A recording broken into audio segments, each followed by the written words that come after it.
पंडाल में बाबा से कहा, बाबा हमारा पैसा खाकर कोई चले गया, साल भर हो गया, वो मिल भी नहीं रहा और पैसे भी नहीं मिल रहे, आप कृपा करो ना बाबा, जिंदगी की पूरी पूंजी ले गया बाबा, आप दिलवाओ ना। कहकर हम वापिस आ गए। 15 दिन निकले थे गुरुदेव और मोबाइल पर एक मैसेज आया कि आपका पैसा मुझे देना है, और दूसरे दिन उसने मोबाइल से पैसा ट्रांसफर कर दिया और हमारे पास आ गया। हम बाबा को यहाँ प्रणाम करने के लिए आ गया पैसा। एक बार दोनों हाथ हिला दो, श्री शिवाय नमस्ते। बैठिए। शिव तत्व की प्राप्ति इसी को कहते हैं बाबा, शंभु इसी को, ये शिव है, उग्र शंकर। एक पत्र में बड़ा सुंदर आया, देखिए।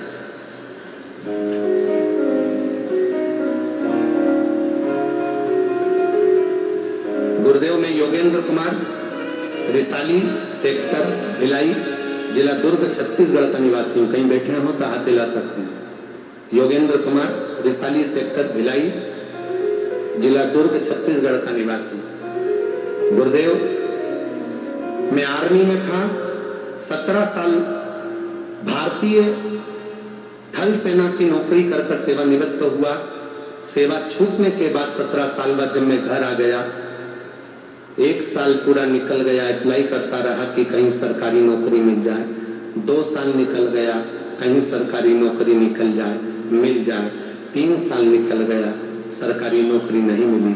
4 साल निकल गए, सरकारी नौकरी नहीं मिली।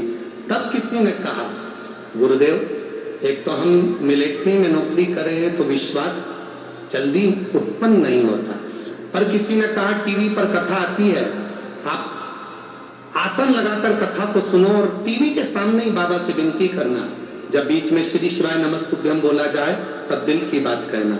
4था साल था बाबा, नौकरी नहीं मिल रही थी, तब टीवी पर कथा सुनी, बाबा से प्रार्थना करी और बाबा से निवेदन करा, बाबा अगर कहीं कथा होगी तो मैं पंडाल में बैठकर सुनूंगा।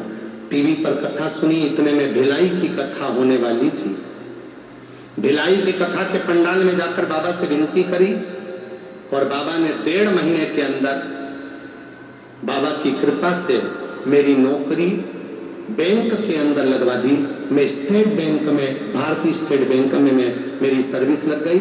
मैं बाबा को यहाँ नमन करने के लिए, कहीं बैठे हो तो हाथ हिला सकते हैं, जहां भी बैठे हो। श्री शिवाय नमस्ते। शिव तत्व की प्राप्ति इसी को हम दिल से उसको पुकारे तो